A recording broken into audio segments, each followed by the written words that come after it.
all of your previous experience in podcast doesn't matter now because it's a different show. It's not a different show, but it is a different show, but it's not a different show, but it is a different show. You know what I mean? Kind of. It is, but it isn't, but it is. It is I don't know. I don't know. Is. I feel like we bring up and talk about movies and have talked about like film adjacent stuff on Scary Stories We Tell. Not plenty, but we did do Fire in the Sky earlier this year. And like movies come up from time to time. But no, you and I have never just talked about a movie. Until now. As I said, I'm along for the ride. You guide me where I gotta go, I will.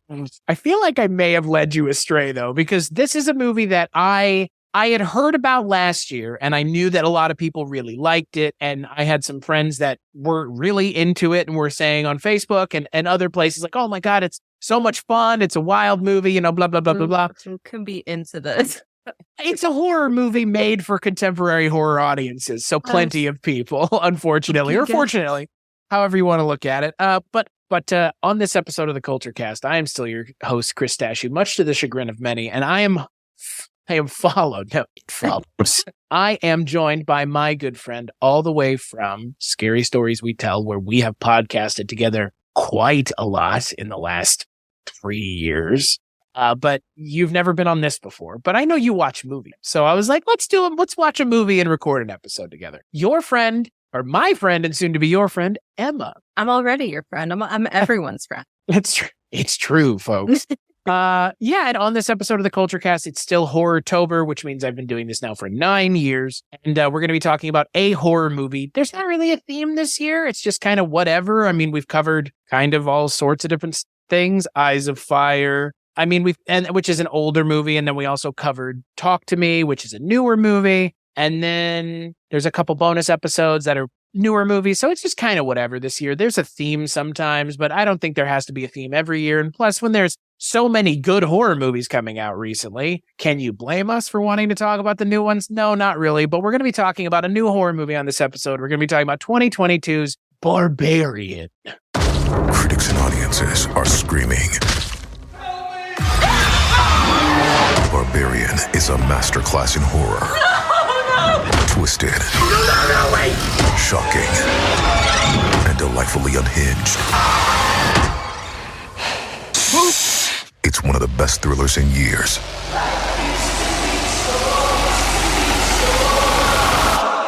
What the?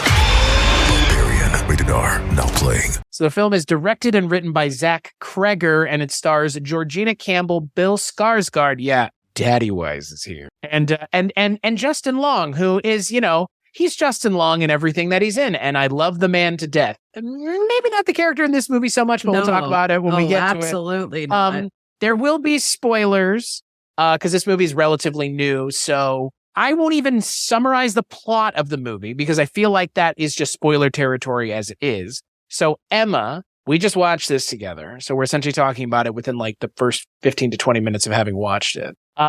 No spoilers, thoughts on the movie, and it's on HBO Max, so would you suggest someone go check it out if they're into horror movies? If they haven't already, which seems like they probably would have already. This movie made such a big splash last year that like even your boyfriend had seen it. So it turns out he didn't see it. Turns out he just heard about it, and I think that's for the do I think other people should watch it? I definitely think if you are easily triggered by the sensitive topic that is RAPE, which we'll probably be talking about quite a bit because a lot of the movie is about that. Yeah. Then I would not recommend it at all. Like this, if you have trauma regarding that, or if it's a trigger, I would stay far away from this. That being said, the first half was slow, but the second half was pretty good. It was pretty wild. I definitely think it's something worth watching if you're really into like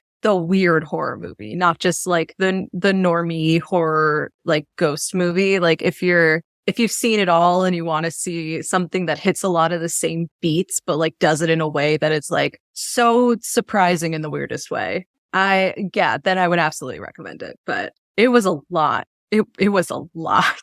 I'm with you. I had heard about this movie a lot last year, and it was just one that I don't know, wasn't really something I went out of my way to search out. I didn't know it had Justin Long in it until they did the whole like Justin Long's new movie trailer, which is a fun little thing that they did where they tried to kind of misdirect the audience into thinking that this was a Justin Long movie and it's, you know, a wholesome Justin Long movie and then it becomes Barbarian. I think, no spoilers, this movie's fine. I think it's a fucking weird movie, but that's fine.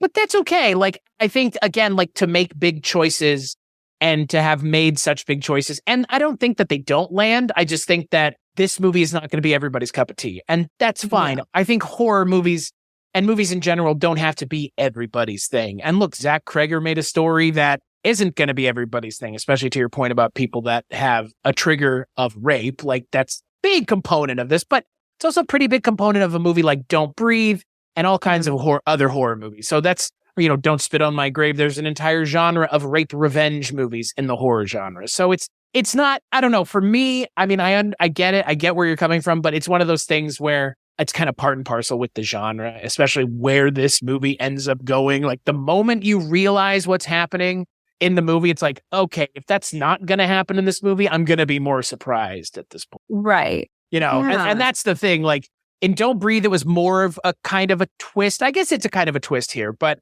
I am in agreement with you. I want to get to the point where we can talk about spoilers, but to say any more about the movie pre-spoilers, I think it's worth checking out, if not just for the novelty of how fucking weird it is, and also how hard of a left turn it takes about 30 minutes in, which I think is fun when a movie does something. But if you have any need to pause this to watch the movie, now's your chance. So from here on out, spoilers. The movie is effectively a haunted house. You're baited into thinking it's a haunted house movie, and then it becomes kind of a, I wouldn't say like a home invasion movie, but again, like it's a weird movie. I would consider it like a creature movie, like a but the thing is, like, again, like it's a creature feature, but the creature's design is just so, so what it, I don't know, it's so what it is that I have a hard time being like, that's a fun creature in horror. It's just, that's just a deformed human being. It doesn't have that same iconic design that I would hope from a actual, again, like we have Bill Skarsgard in this movie who played a very iconic fucking horror character to the point where it's now integrated into pop culture to the point where I don't think anybody is unaware of who fucking Pennywise the Clown is.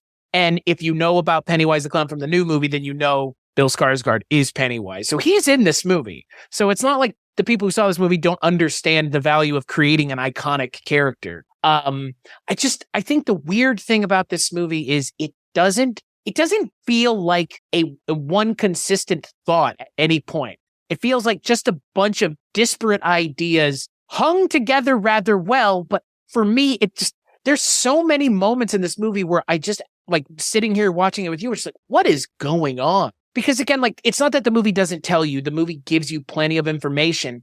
It's just the idea in this movie that we need to like jump around to these different timelines and the different coasts. And then it ultimately is just a kidnapping movie. I mean, it is a creature feature, but it is like, what would happen if Ariel Castro, the guy who kidnapped all those women in Cleveland, actually like had an incestuous monster that he created by accident? Like, because he's fucking his captive people, and then he's fucking the captive people's babies, and he's probably fucking their babies, and down and down and down. Like, what would that be? And it's like, again, I guess it's a creature feature in the purest definition that it is monster adjacent, but I don't know, like the idea that it's just this incest created humanoid that's running around murdering people. It's like, all of that for this? You got to this point with that? Like, if I honestly feel like it, like what the reveal in this movie isn't good enough. I agree. Right? I do. It's like, it's just an incest, like mutant person. Like, okay, the incest baby. Like that's what it is. Yeah. And it's like, okay, so we have the Richard Brake character who is the Ariel Castro stand-in who goes and kidnaps women, keeps them in the basement of his house, again, sexually assaults them. Those babies are then sexually assaulted and so on and so on and so on. That's it. There's nothing else. Like, there's nothing else. And everything else, all the trappings above are just purely coincidental, an accident. They're not actively luring people in. This is just happening. And like, it to the point where there is another person outside who knows that this is going on and could have gone and told the cops at any point. Well, obviously, I mean, it's pretty clear that the cops don't give two shits to the point where it's so frustrating. And if that's what they were going for, it's unrealistically frustrating. It's unrealistic. It is. I think it's safe to say that perhaps not being a person of color, but the main character, at least, she's the main character. Tess is the main character, right? I don't know. I think this is a protagonist-antagonist thing where there's like two of them. We spend just as much time with Justin Long's character. And honestly, I think this movie completely falls apart because the Justin Long character is just a failure of storytelling. Like it's such an interesting, it's an interesting idea, but instead of actually giving it like some emotional resonance, they go for the whole, no, he is as bad as you think. And it's like, so there's no ambiguity then. Like he's a piece of shit and he's a piece of shit and he's a piece of shit. It's just, she said I raped her. What? Me? Oh. And then like 15 minutes later, he's like, oh, no, she said no, but I'm persistent. Like, okay, like, great. We got there. Yeah. Like, they really tried to set it up like this guy got screwed over. They really wanted to make him not necessarily seem sympathetic, but like, you know, his career is getting destroyed. And like, this is, you know, reflected a lot in the real world right now. And so it seemed like they were trying to perhaps garner sympathy for that. And then they just, rather than like that more nuanced take, they draw a very hard line the moment he starts talking about, you know, like basically detailing how he coerced her, but saying it in like the guys, it's not a big deal, like the most guys, it's not a big deal way as humanly possible. And just like how people like this don't even realize how fucking disgusting they are, or they refuse to acknowledge it, I guess is the only like interesting thing about creating a character like this. And I say that loosely. Yeah, it's a weird decision because again, like there's no nuance to it. It's just, well, again, there is nuance until there isn't. And when there isn't, there is so little nuance left that it's just like, I don't care what this character does. And there's a moment later in the movie where it's attempting to be like somewhat emotional and it feels so hollow. And I know it's meant to feel hollow, but the performance feels hollow because there's no ambiguity to the character anymore. And we know that this is a complete fucking put on. It would have been a lot more interesting if there was a character there that we go, oh, maybe he actually has changed, because you leave the ambiguity. Again, the ambiguity of what he did could have been left ambiguous because there have been plenty of cases in the industry where it is a he said, she said thing, as opposed to, no, I definitely did it. Oh, by the way, no, I definitely did it. It's like, wait a second here. Like I think the movie would have actually worked and been interesting metaphorically if he had just been a character who we don't know if he is being treated this way. A bad person or not. Right. Yeah. And there's that moment in the movie where he says, am I a bad person who does bad things? Or am I a good person who did one bad thing? Right. I was screaming. Because it's like, no, you're a bad person. Like, end of story. You'd ran through a therapy session. And I can do good thing now. Wow. Revelation. It's like, oh, this is so unearned. He finds out that there's a man like 100 times worse than him. And obviously it's hard to compare rapist to rapist, but like, I think it's safe to say like one incident versus continuous years and years and years of trapping and kidnapping and stalking and like taking videos of, and then like having sex with the children of the, like, I think it's safe to say one is significantly worse. And so he realizes this, he meets like this fucking old disgusting man. And like, he has like the rightful reaction of like, wow, you're disgusting. And we're like, wow, change of heart. And I say that so sarcastically because the entire time I wanted to punch him. Cause like, of course it's trying to say like, wow, he's being shown like just how bad this is, and empathy. I kept saying like, wow, empathy, like the whole time. Cause it was like, the idea of empathy was like a novel concept to this man. It was so frustrating. Like you said, it just so much of this movie felt unrealistic. And that was really true for the first half. Well, and the thing is, the movie is attempting to be realistic, best I can tell. I mean, again, it's a creature feature, but it's not some fucking flight of fancy. This movie is the equivalent of, and I don't know if this is a reference point for you. We've never talked about it together, so I assume not. There's an episode of The X-Files where there is a character that is similar, if not almost identical to the concept in this movie, where it's like a character who is being, in this movie, it's a character who is the product of repeated incestuous sexual assault. But in that episode of The X-Files, the mother is tied up underneath the bed and the sons are going at it with her and they're having incestuous babies. Yeah. And so like, that's the only thing I could think of in comparison to this. It's like someone saw that episode of The X-Files and went, let's make a whole movie about this. But also like, let's make it less interesting because like, there's no, like you said, with the idea of like, well, Justin Long is a rapist and the other guy is a rapist serial killer, or at least a rapist. We don't know if he murders these women. We just know that he's keeping them captive. He's absolutely a serial. It's comparing a rapist to a serial rapist. Right. Exactly. And so which is not a comparison I ever thought I would be making.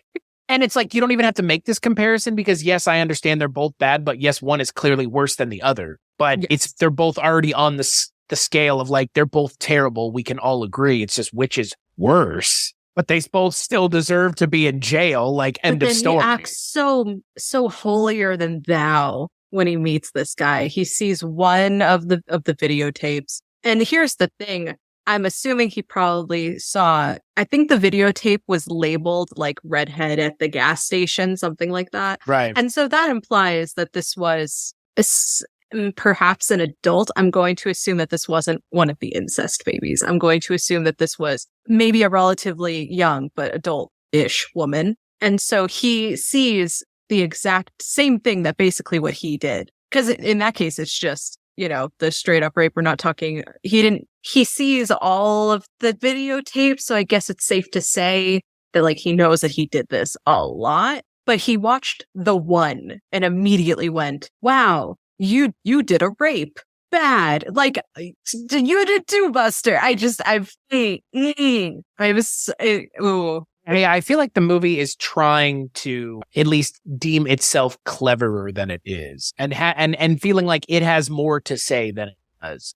I don't feel like this movie has as much to say as I think it thinks it does in terms of like the more sensitive topics, because rape is bad, period. To compare one rapist to another is to miss the fucking point. Like like we get it. If you had made this character ambiguous, it would have fixed essentially my big problem with this movie, which is a complete narrative disconnect from the first half of the movie to the second half of the movie. Because you know what I would have preferred? A movie with our two leads being Georgina Campbell and Bill Skarsgard, not Georgina Campbell and Justin Long.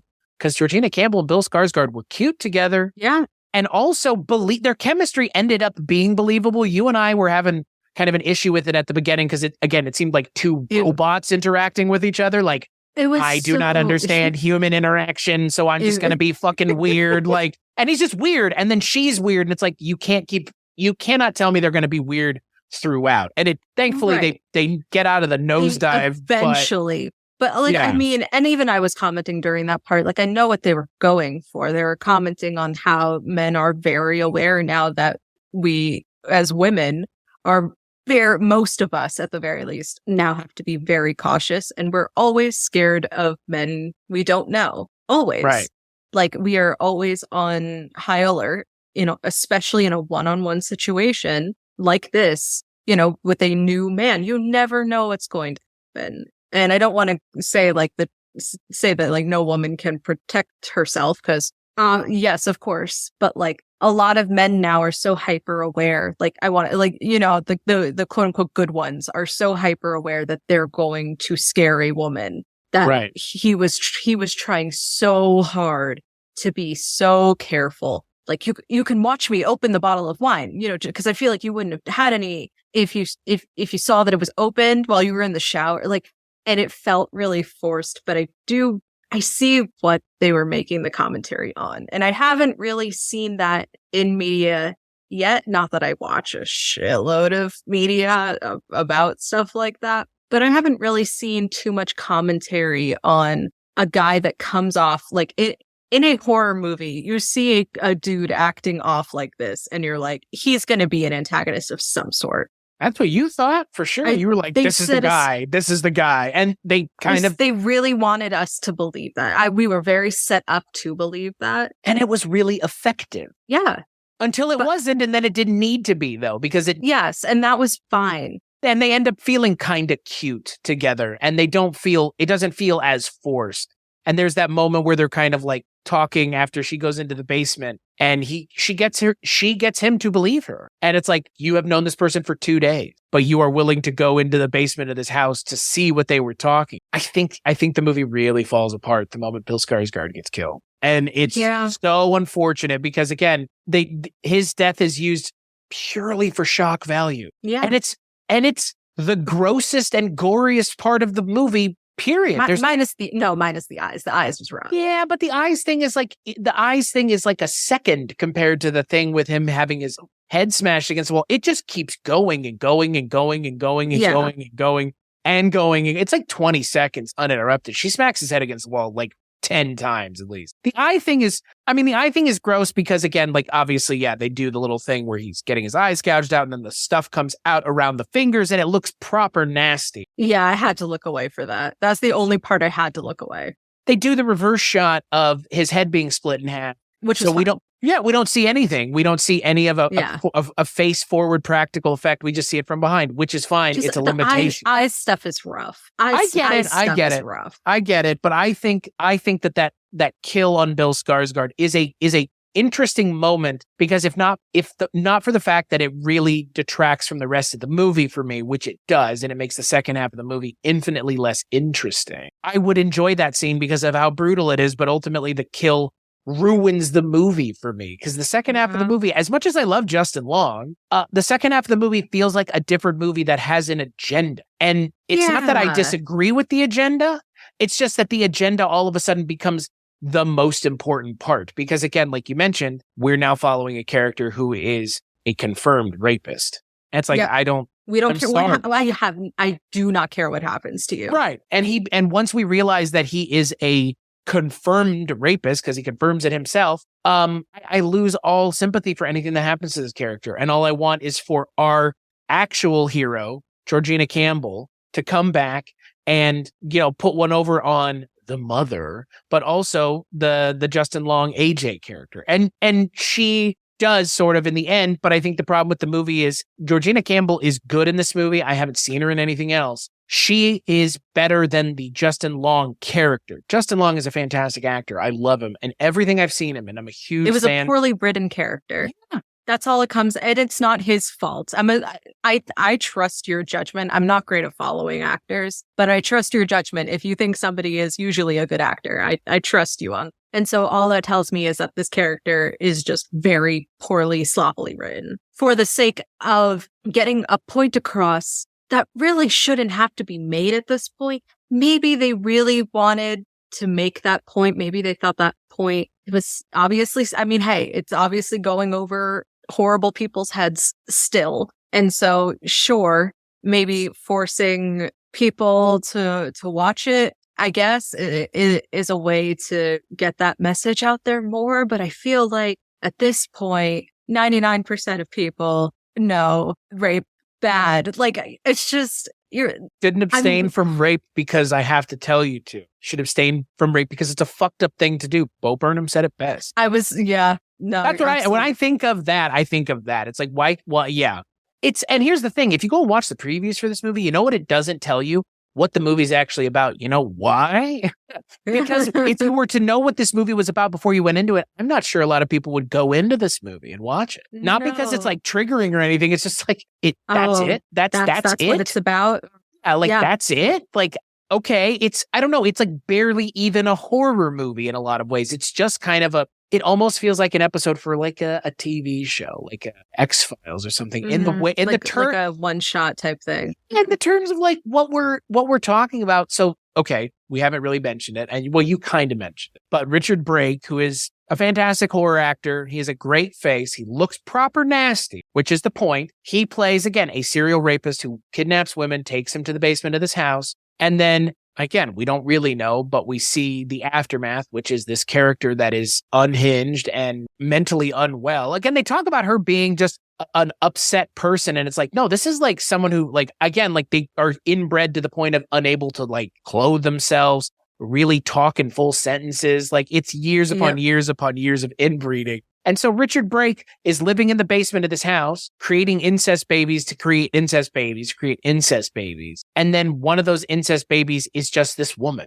And he ends up living in the basement of this house after he's been a serial rapist for a while, because we see this flashback that, I mean, it's a fun part of the movie in terms of it feels different. It feels kind of weird because it's the 50s? Like it's definitely like back in the day. Yeah. Like well manicured lawns, pastel colors. But it's, I don't know, like that feels like another movie. And like it feels like another movie to the point where we have to be told how important it is, as opposed to just showing Richard Brake in that room with enough context clues for us to pick up on it. Like I didn't need the movie to continue to clarify, to re-clarify on top of clarifying things. Cause it's like, sometimes a little goes a long way, and I don't need to see Richard Brake going into the house and unlocking the window. Like I can imagine that's what he did because he was a serial rapist who kidnapped clearly lots of people to the point of having this like ridiculously, this ridiculously inbred human being that lives in the house. That again, like I don't understand to what end is my question, because again, this is the thing that I kind of asked you once the movie ended. It's like, wouldn't this have made more sense if like Richard Brake had been just luring the people to this house? Because like, what is the point of this house when no one is living there? Like, what is the mother doing? What is that guy doing? What is the Richard Brake character doing? Like, I don't need it explained, but like the moment I ask these questions, the entire premise falls apart. How did the doors keep locking on their own? That's a really good question. Right? There was no ghost. Well, I guess, okay, is it that Richard Brake made it so that you couldn't open the doors from the inside because honestly, the that's doors probably like the most always satisfying. close on their own? Like, probably fucking with the hinges. Right, to make it like auto close so that you can't escape. I mean, okay, fine. But the reason that they were doing it initially was to try to bait you into thinking it's a haunted house movie. And again, I think if it had been a haunted house movie, I think it would have been a better movie. Because again, at least it would have been supernatural or paranormal or something. This house is in a ratty part of town. The setup of this movie is essentially Don't Breathe. There's a house in the ratty part of Detroit, and something inside that house keeps people away. Now, the people in Don't Breathe knew that, but they went in there anyways because they assumed that there was something for them to take and sell. In this movie, it's unassuming morons on Airbnb. Like, I don't understand. Like, were the people They're just like us. Were the people in the Airbnb in on it? Like, did they not get complaints that people disappeared? Like, I don't understand, because again, like the premise is so thin and it constantly is zigging and zagging so much. It can never give itself a moment to even make sense of what's going on, not explain it, but just get us an idea of the core lore and mythology here that we should care about, because ultimately none of it feels important. How did it become an Airbnb? Right. Like, without there being people knowing that there's murders going on in the basement. Like, that feels unrealistic to me. And like, but not even that, right? Like, for me, what it is how did, less bad rapist man, how did he get ownership of this house without like a deed being passed down? Like, I guess people assumed it was abandoned and it was like seized by the state or the town or whatever. But like, I am assuming that at some point, everyone, all the incest babies and horrible serial rapist man just stopped going upstairs. He just got too old and he didn't even bother making the trek up to the house anymore. And so that door remained closed. Maybe the incest baby didn't know how to open the door. Like, maybe she didn't know there was a door there. No, because the homeless guy said that he saw the old woman outside. Okay, yes, that did happen. So then it doesn't even make any more sense. Is she just roaming the inside of the house during the day? Like, it's so weird because again, like, it's not night. It's a She's horror so accustomed movie. to the dark. Right. It's not a horror movie to me. It's just this like weird attempt to bait the audience into thinking it's a horror movie and then just being like, nah, it's just an incest.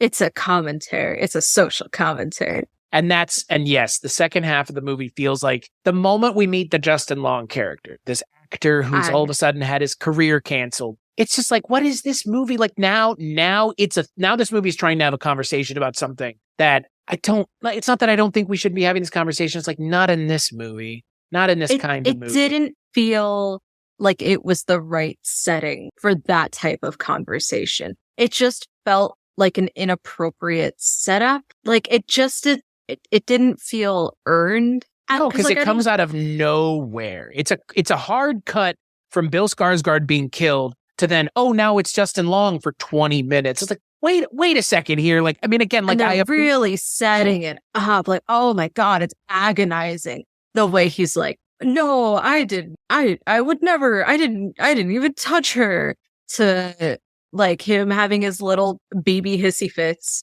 and then like having to go to the broker and be like, what do I gotta sell? And like, oh, I'm out of the state. That's a bad thing. Like, okay. I was so uninterested during that whole introduction sequence. I felt nothing for him other than, I guess, like a shred of like, okay, they're setting it up in a way that's like, maybe he didn't do it. But that was as far as I went. I did not, my emotions did not dare to get more attached than that, because it was not a compelling character. It feels like something that has just been talked about like into the ground. And so why is like I feel like the serial rapist thing was, if it was just that, it would have been enough. And maybe I would have enjoyed it more. Like, why do we need less bad rapist to have a moral quandary by interacting with serial rapist? Is serial rapist not rapist enough? Like, why do we need two? I feel like that his whole character feels so shoehorned into the movie to make some point that I feel like they could have made without him, unless if they just really wanted to give the bad men of the world somebody to relate to and be like, oh my God, he's right. Rape bad. The bad men of the world. Yeah, it does feel a little, I think the word is overdone, overwritten. I mean, I get what they were going for, and it's almost like someone saw Tusk and was like, all right. So once Justin Long in that movie gets kidnapped, the movie takes like 20 minutes to get back to him. So we're just going to do that, but instead he's going to be the one that we cut to for 20 minutes and then come back. And yeah, so the original person that they wanted for the role of AJ in this movie was Zac Efron.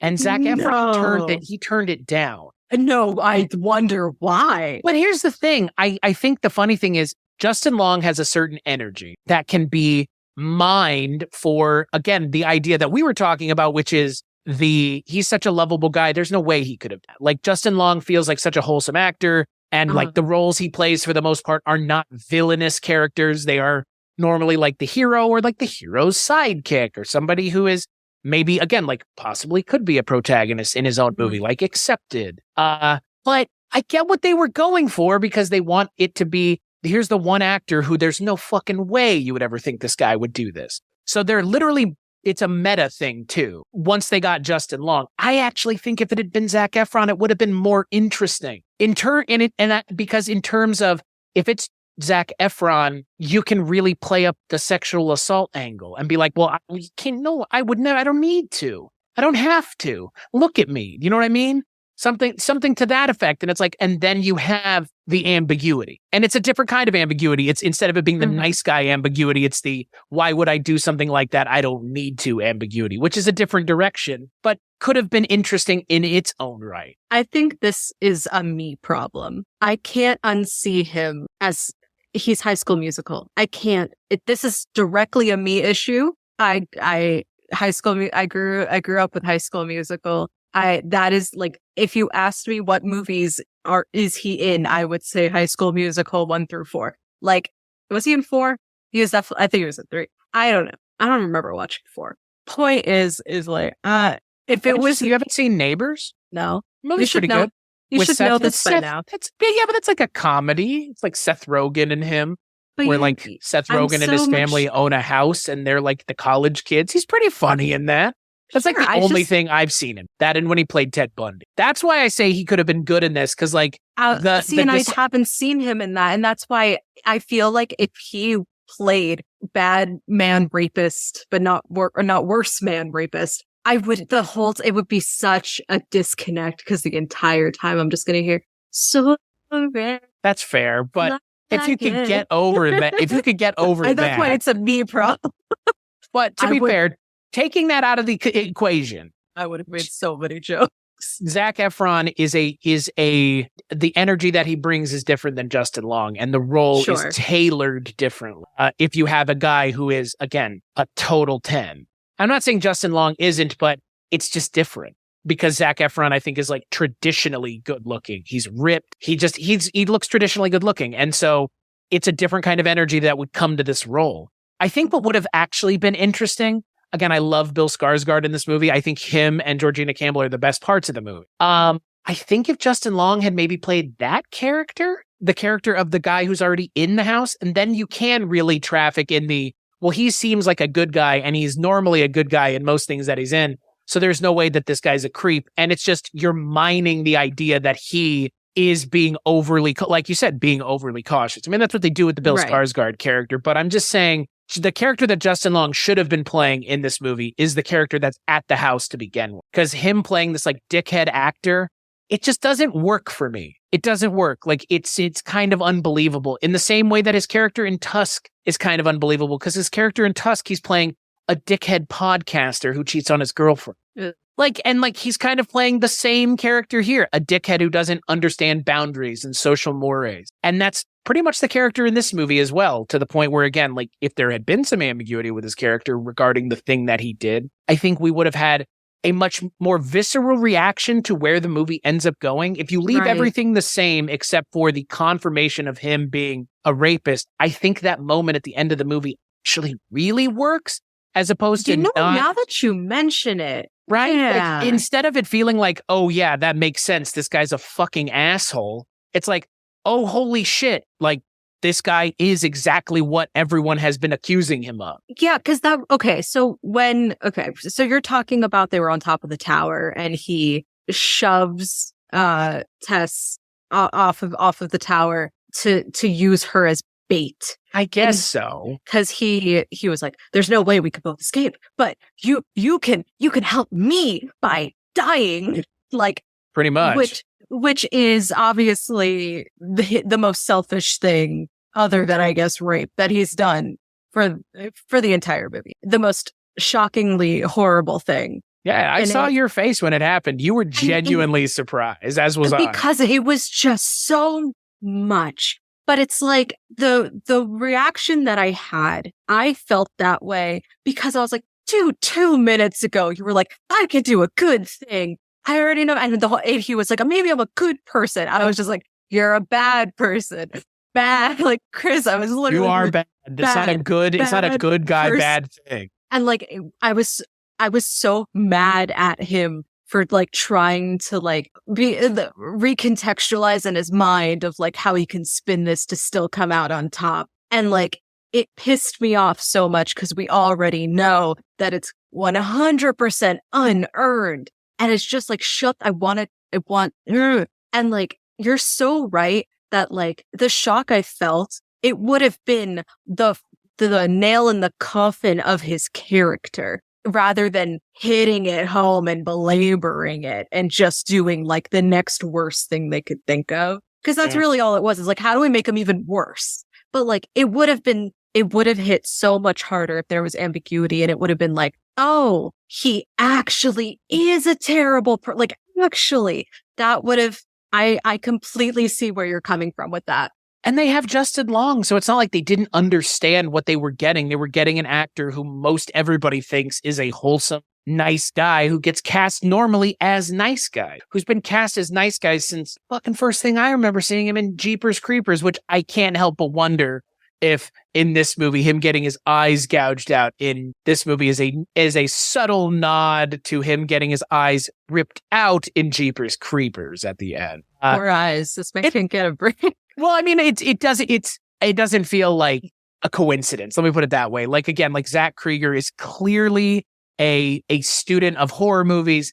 I actually don't mind the writing in the first half of the movie, but the moment Justin Long's character shows up is when the movie just kind of takes a weird turn. And it's like, if you had just kept making the movie that you were making pre the halfway point, essentially, it's like 40 minutes into the movie where we show up with Justin Long on the Pacific Coast Highway singing. If that had been just the rest of the movie was just following them in the house, and then he had maybe shown up at some point, great. But yeah, every time he's on screen, none of the lines that he's saying are believable because the guy saying them is not, the energy that he has doesn't fit the character he's playing. And then when he shows up in the house, all of the ambiguity that could have been mined has been lost because you wanted him to get there as a rapist, not as a ambiguous character. So we know when he's like, I'm going to kill that bitch. It's like, oh, this guy is this guy is a piece of shit. And he's already sending off red flags. And I understand that, the idea behind this script is the book, The Gift of Fear, which is, the idea that you should trust your intuition. And if you have a subconscious red flag, stick to it, gut feeling, right? I don't know. That's a much more interesting idea than this guy's a fucking rapist and there's no red flag to stick to. If he's acting this way, that's because he is the way that he is. And there you go. It's just like, where's the interesting character arc there? Where's the interesting character anything? If he's just already that from essentially the moment we meet him, not even, the second scene, third scene, he's now, okay, self-admitted. I don't care if this guy gets his fucking eyes gouged out. Frankly, I'm waiting for the moment for it to happen. That's there's no doing it the way that they did it. As soon as we found out that he confirmed rapist, I think you and I probably both, I don't remember if I said it out loud. I don't think I did. But I think you and I had the same thought, which is they have to kill him now. Yeah, there's no way that this guy survives. No, because they wanted us to root for his death. Maybe feel a little, maybe-ish at some point. But for the most part, they wanted us to fucking hate him. And so that kill feels earned. Yeah, fuck that guy. But it didn't feel satisfying because we were just waiting for it to happen. We knew it was going to happen. There's no way a rapist makes it to the final frame of this movie. No. It's a horror movie. These kinds of characters get punished because of the things that they do, especially if you are a literal rapist. Literally. Yeah. It's such a misstep in the writing. It's such a misstep in the script that I'm actually shocked so many people that I know who saw this movie didn't tell me that it was worse than it was. Everybody I knew was just it's fine. It's it feels like the movie's talking down to you as an audience member because it's you don't understand. We don't think that you understand nuance. So one of the characters has to be a rapist. Right. One character is so clearly good and one character is so clearly bad. Thanks for the fucking subtlety. Here's a mirror. Have a mirror.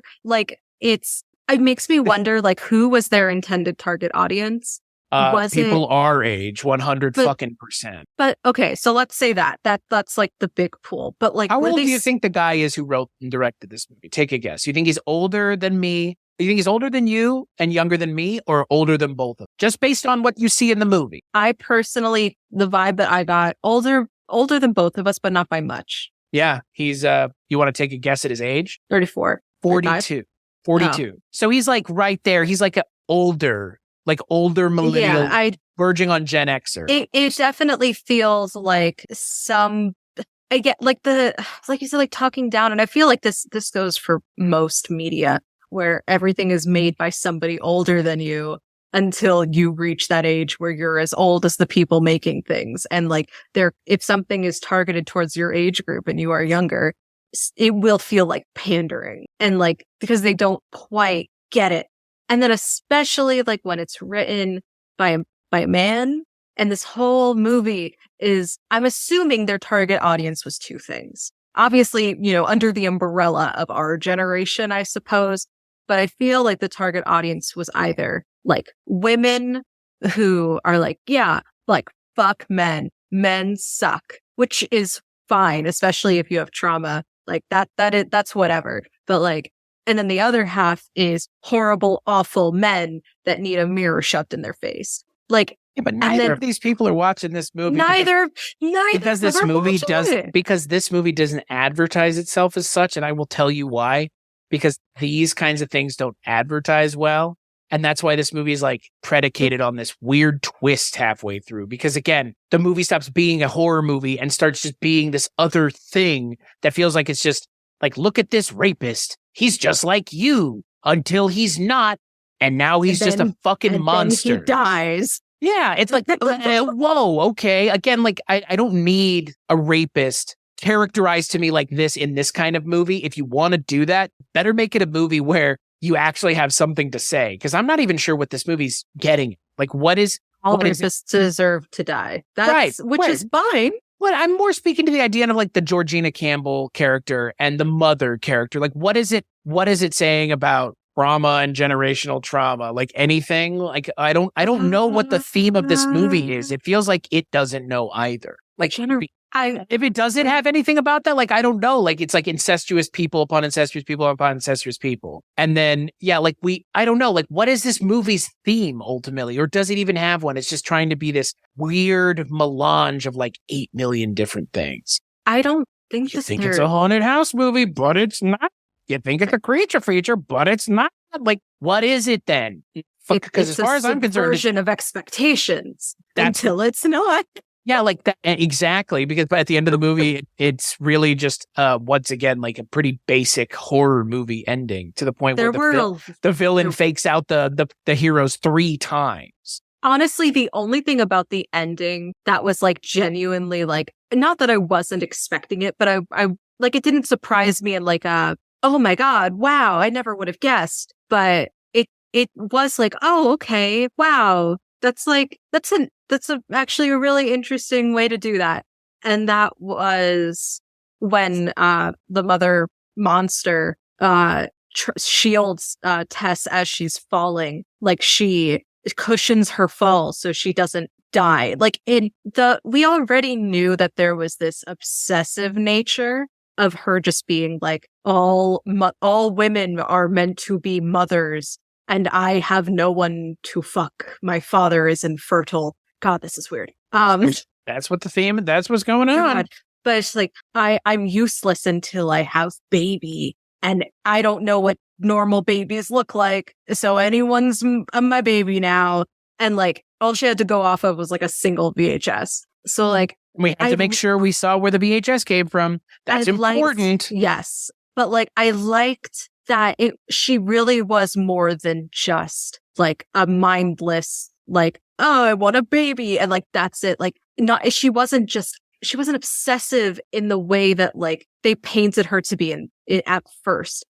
There was genuine care. Right. It's just extremely twisted because of her circumstance. I like how they did that. That was probably my favorite part of like the storyline as a whole, was seeing this character who's obviously very confused and very lived more than a sheltered life with extreme developmental disorder, like delays and deformities, and just to see her start as what you would expect a monster to be, and then breathe empathy into her in a way that did not feel forced. That felt earned to me. I liked that. I really did. That to me was nuanced. That to me was different. Maybe I just haven't seen like enough of this type of trope, but like... You're right. I agree with you 100%. I almost wanted more of that. And like, obviously, because it's a different fucking movie. Like the fact that like you while we were watching it, like, and Tess like slams her into the house with her car, and she's like appears to be dying on the windshield, and Tess like gets out and doesn't like watch her or something.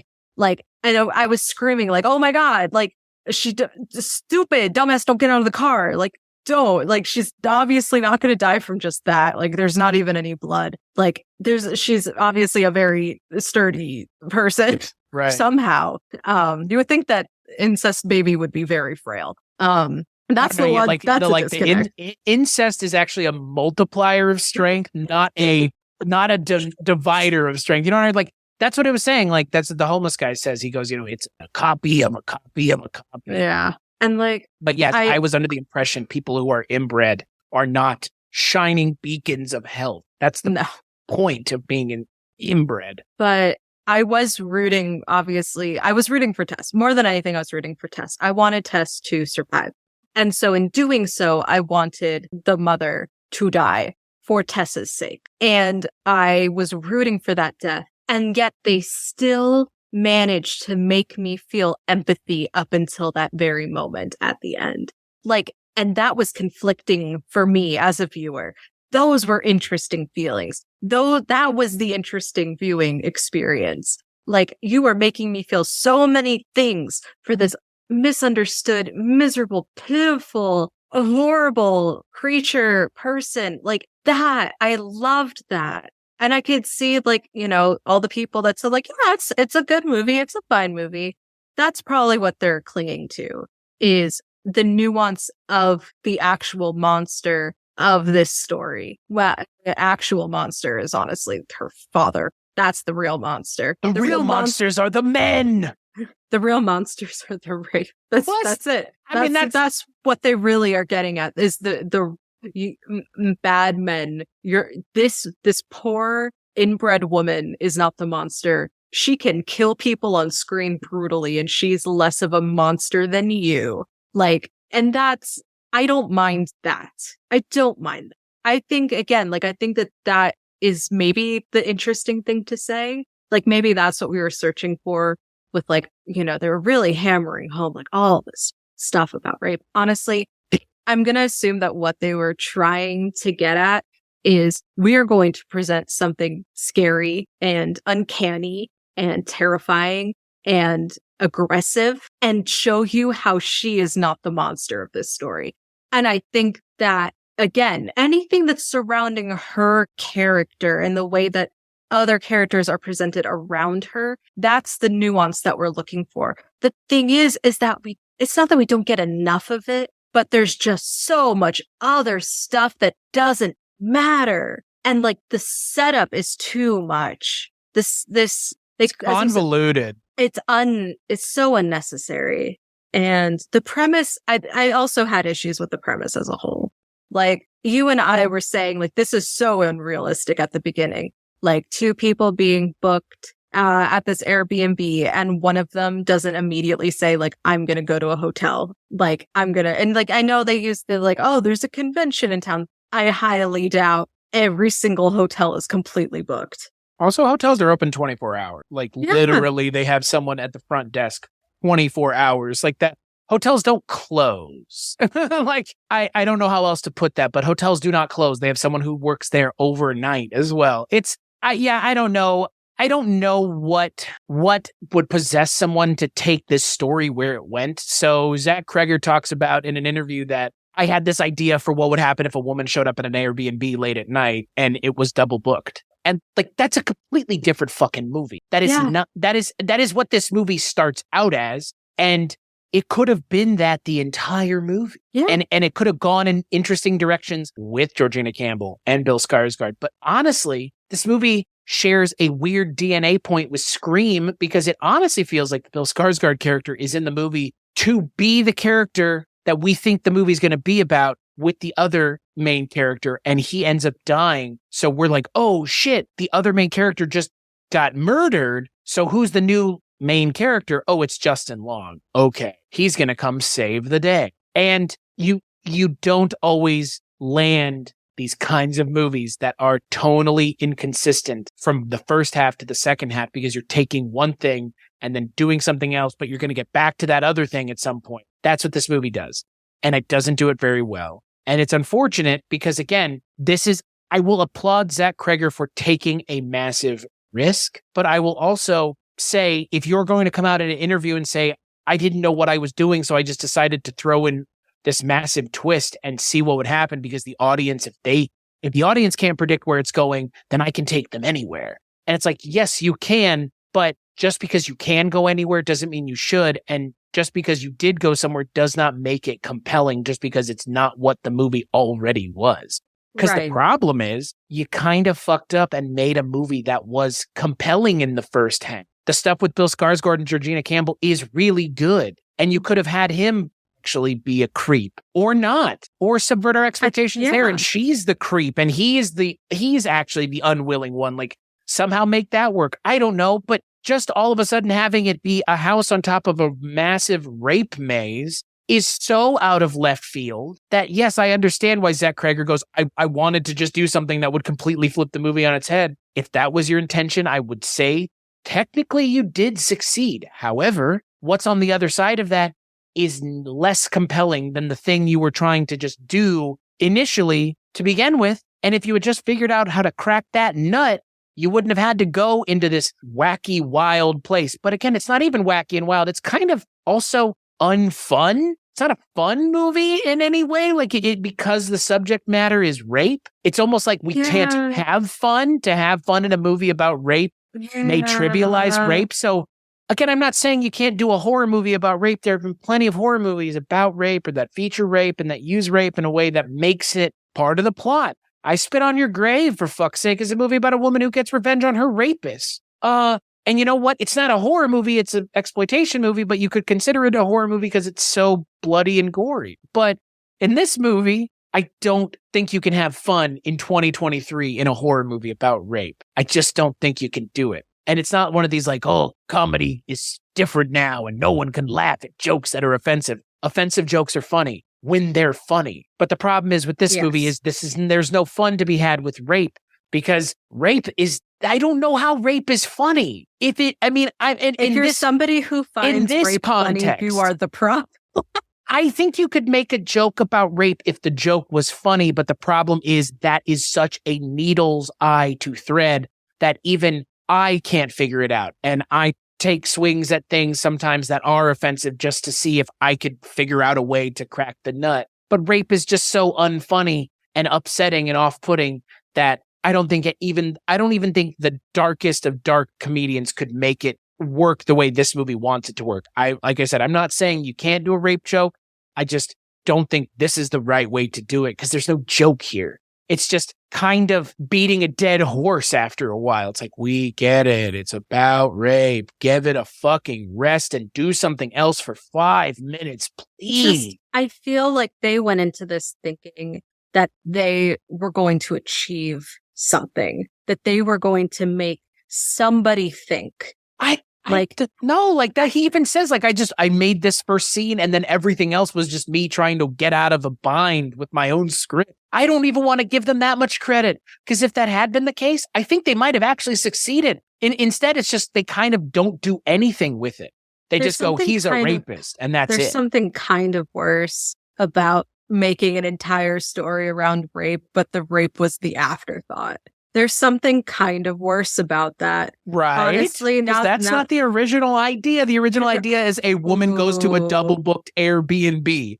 That's my point. It's like you didn't have to do rape. I mean, again, I get that. I mean, look, to talk about the first 30 minutes of the movie, which we liked, the first 30 minutes of the movie, the entire implication is rape. It's like, I'm not going to drink this wine because if I drink it, I might be raped by you. It could be drugged. Yeah. I don't want to drink the tea because if I drink the tea, it might be drugged and you might rape me or murder me. But again, it is the subtext in the movie. I just don't think just because it's the subtext in the first scene doesn't mean it has to be throughout. And it's just subtext in the first scene. It's not outright said. In the rest of the movie, it's outright said multiple times and more or less shown that that there is characters that are bona fide rapists. And I just cannot for the life of me understand why anyone would think, like you said, this is the thing that needs to be introduced into my movie this way. Again, I don't have any problem with rape being in movies. You can use it in interesting ways to make certain actions in the movie carry more weight. But there's no weight that this movie is carrying because the movie doesn't even know what it's trying to do. It feels like two movies smashed together because it is two movies smashed together. Three movies. It's two movies smashed together plus the prequel movie that this movie was never going to get. But abbreviated. Again, like the whole scene with Richard Brake in the 50s. I didn't need to fucking see that. I don't need another 10 minutes of this movie. This movie, for me, pretty off-putting, frankly. In like at the end of the day, like the way that this movie handles itself, it's like, hey, look at me. And then it's like, all right, I'm looking at you, what? And it's like, I don't know. It's like, wait a second. Like, what did you want my attention for so badly then? Again, like you mentioned about rape, like a rape joke. Like normally, like a rape joke is someone trying to get attention to be shocking. Yes. And here it's like, oh, you are shocking, but to what fucking end? To what end is this shocking? To what end how am I supposed to internalize what is shocking about this and what you're trying to say? What are you trying to provoke here? And the answer is kind of nothing. Like, I know what you're saying, like, when it comes to, like, you know, a horror movie, there's fun to be had in many horror movies. Right. I think there are probably plenty of horror movies where they're meant to be completely serious. But I think when it comes to stuff like this, where they use like a lot of shock and jump scares, there is this slight undertone of, you know, jump scares. It's a funny reaction. It makes us jump. It startles us. And I think, as you were saying, like having rape be what surrounds that experience, it feels weird. It just feels kind of gross.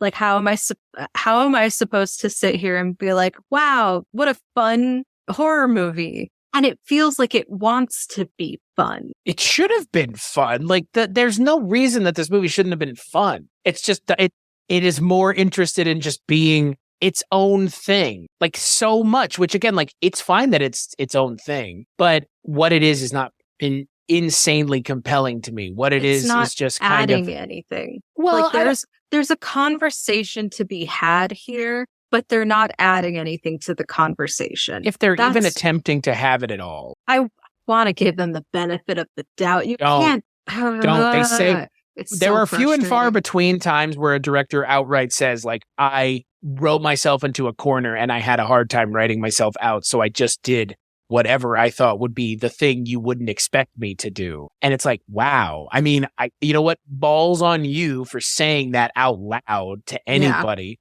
in this industry. But it's like, good, if you're going to do that, don't make it about rape. I mean, again, you can if you just use it in a way that doesn't feel like the entire point of the fucking movie. And there is, but you're not saying anything about it. Yeah, but you're not saying anything new, like rape is bad. That's what I'm saying. You're not adding anything to, you're trying to start a conversation, but you haven't said anything new. You haven't said anything that anybody who is probably watching this movie hasn't heard a million times before. And possibly done better in other things as well. More undoubtedly done better in other things. I just wish it wasn't the focus. Like, genuinely, the serial rapist thing, like his character, I think that that would have been more compelling and less off-putting without sticking another rapist next to him to point at him and go, you were a rapist. Like, it's just, if you're gonna have like a terrifying backstory, like, and that is a horrifying backstory. I mean, have not only like kidnapping women and assaulting them and trapping them, like, but then to the idea that he just kept having sex with the generation after generation after generation, like, that is a horrifying fucking concept. That is fucking terrifying. Like, and that in it of itself, I think is an interesting, not an interesting conversation, but an interesting enough premise that doesn't feel forced. It feels at least slightly provocative. Like, it feels like it's trying to do something. And then just adding in this other character that we hate, and we know we're supposed to hate, and we know we hate him, and we know he's gonna die, and we know he's a bad person, and just point at the serial rapist and go, you're a bad person. It's that was not good. It wasn't good. You're like having two characters in a scene that are despicable confronting one another can be interesting. Sure. It's just Richard Brake doesn't say anything. Right. That was the other thing that bothered me, is like, I get it. He's been down there for fucking decades at this point, I guess. I don't know where he shits. I don't know how he was able to eat. Don't ask too many questions. The movie has very little answers. Again, it's not even answers. It's just common sense explanations. Because again, like you said, how long has he been down there?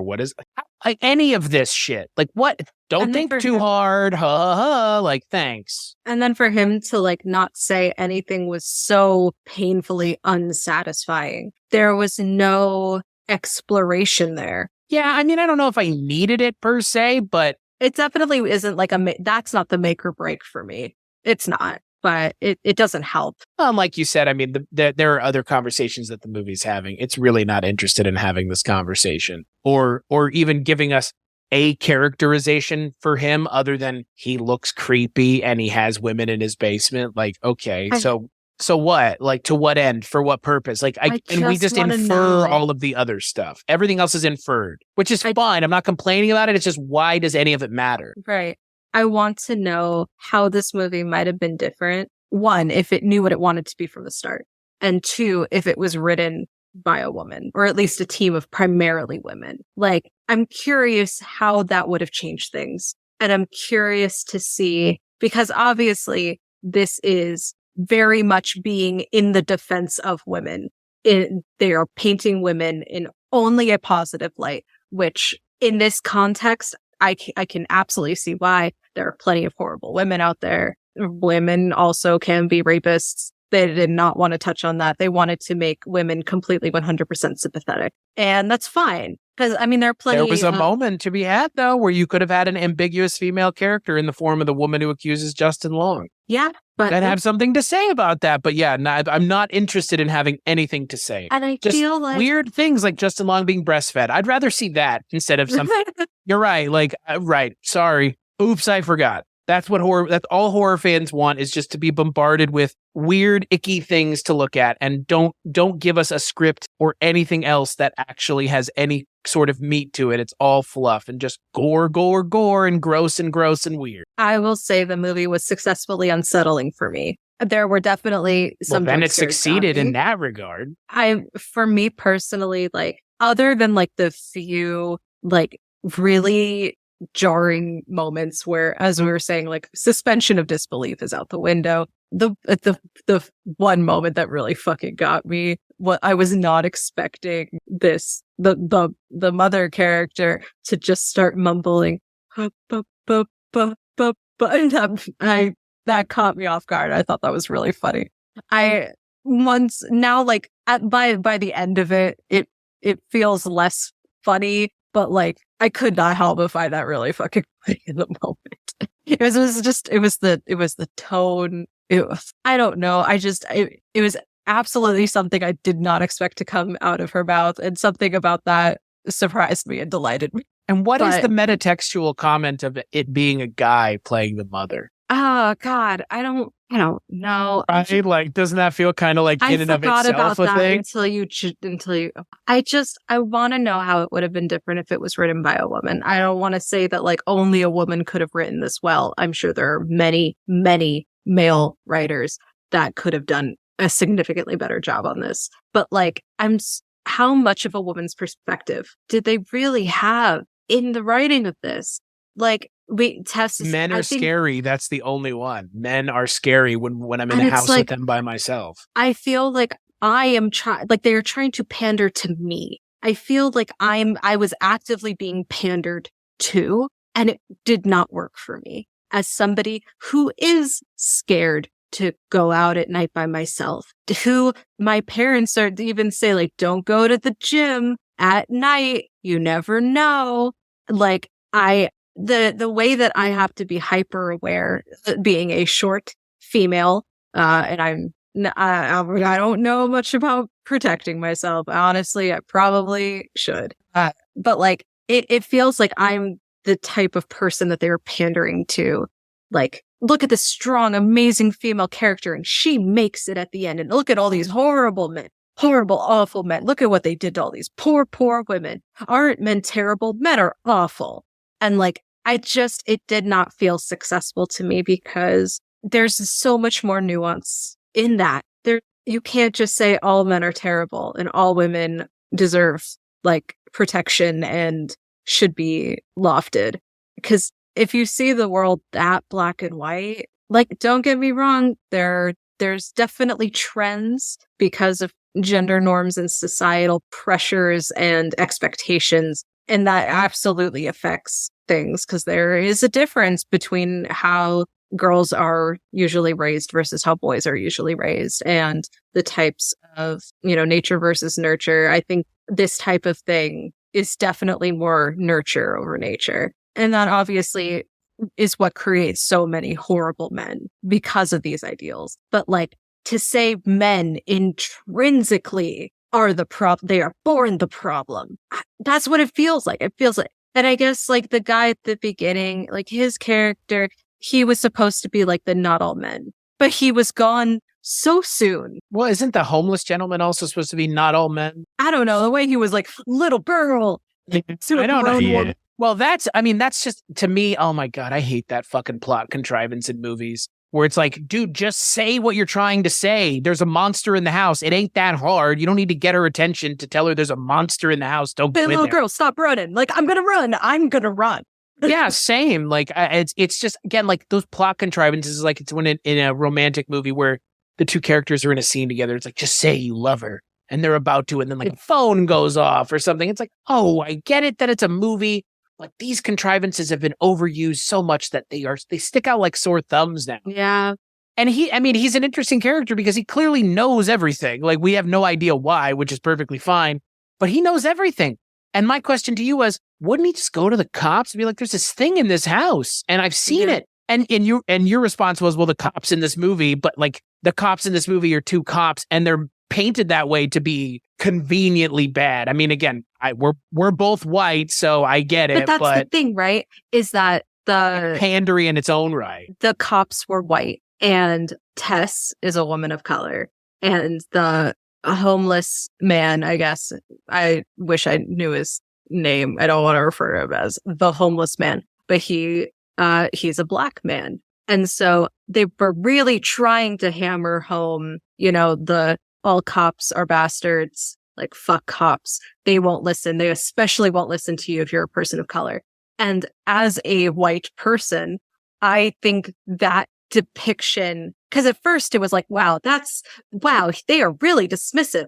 That feels weird. That feels unrealistic. And then the more I thought about it, I was like, that it feels unrealistic to me because I am white. And I was like, that's a point. That is a little pandery, a little overdone. Yes, but because cops don't react this way to people. They do go investigate things. Like it's just it's lazy. Do they? But that's the thing. Or do they? If they got enough complaints about this one house, they fucking would. And that's the movie again is just playing with it's not even expectations. The movie is just expecting that the audience is going to be wowed by what it's doing and not asking the simplest of simple questions.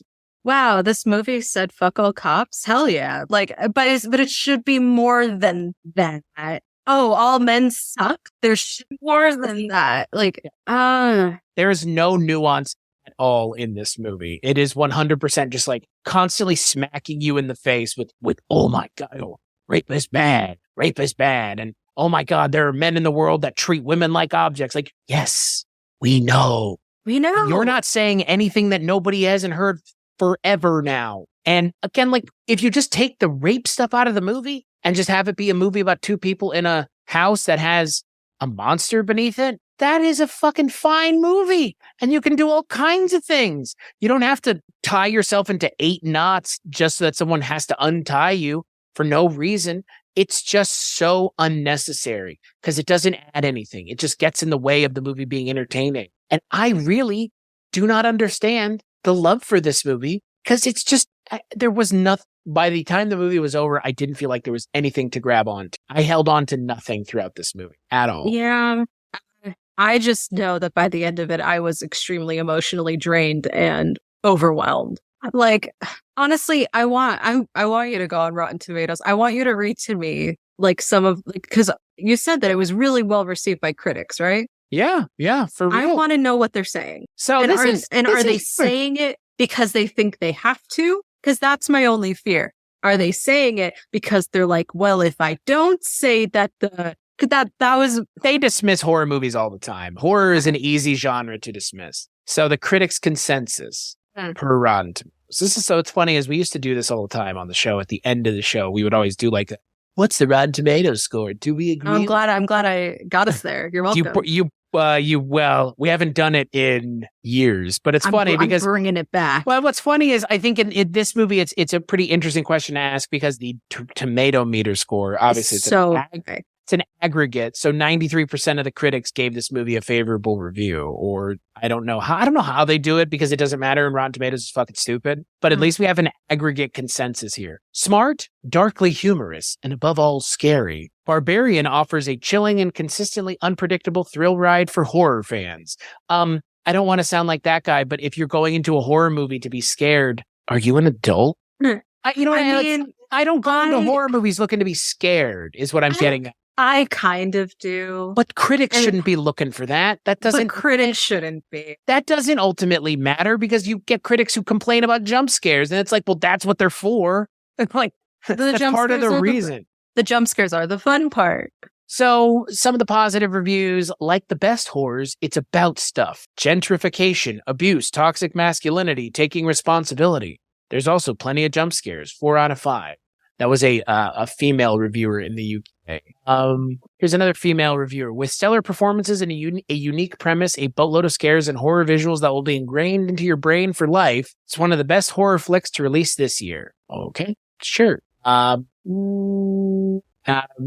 read one or two more. It is one of the best treats with ample mystery and pure entertainment value. It's what you're looking for, even if you don't know what quite entails, but the set design, acting, and perverse, disturbing twists make it a worthwhile discovery.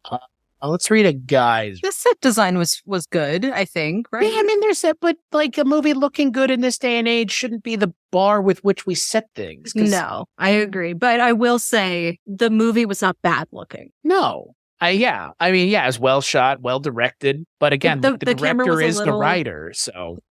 The camera was a little disorienting, but it's not like frenetic. It was, but the thing is that being disorienting during the parts that they want you to be disoriented is one thing, but being disorienting like throughout the whole thing because it won't stop looking is a different. Fair. So here's another woman from the UK. As a filmmaker, Kreger seems conscious of embracing and then twisting an audience's expectations, leaning into certain tropes of the genre before forcefully pushing towards something far more realistic.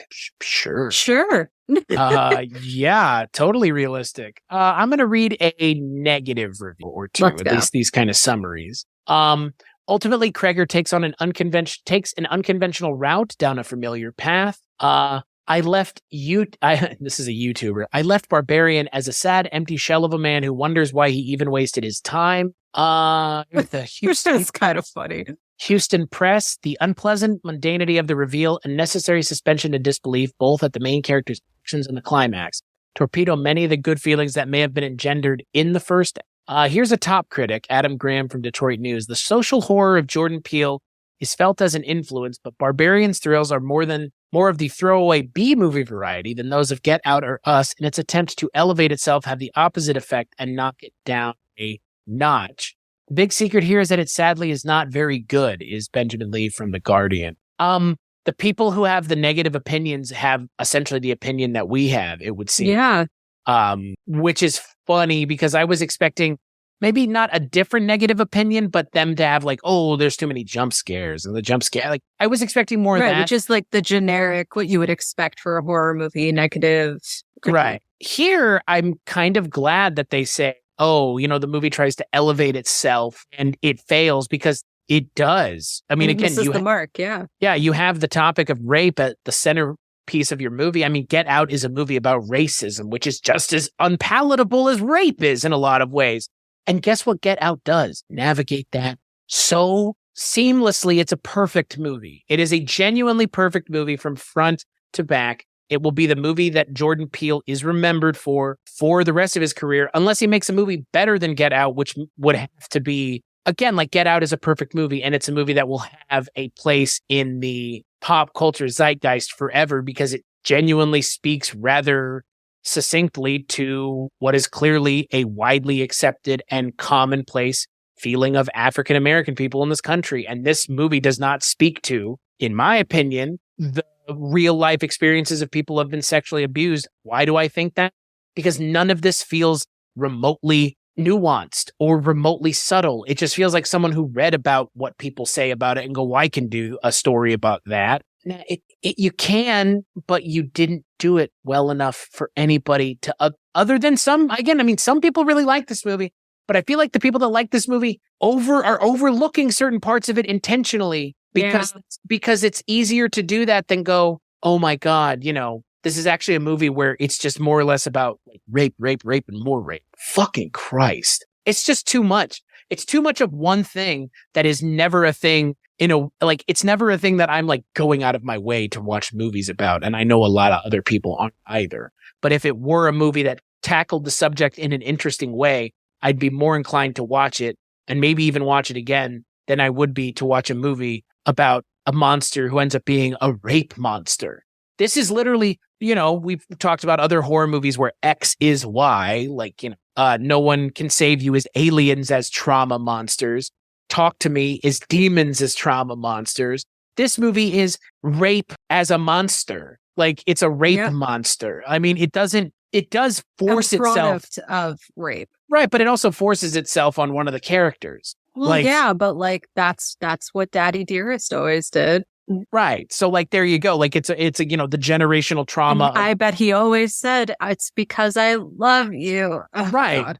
And that's the thing. It's like that generational trauma is passed down. Like there are interesting things to be said here. You just don't give a shit about saying them in a way that anybody else hasn't already said it. Yeah. And again, there was such a good movie at the beginning here. I wish you had just done that movie and not taken a right turn into, again, the land of rape, where it's just like, oh, that's all we have to think about for the next hour and 10 minutes. It's, it's just, again, I don't understand what people weren't seeing here. It's really hard for me to see it. Like, maybe I'm just sensitive to it like you are, but like, it just, you ruined your movie by doing something unnecessary. I mean, they set up the premise really early on, the way that they were having it with, like the guy who's afraid to come off as a creep and is hyper aware, and the woman who is rightfully afraid to be alone in a house with a guy she does not know.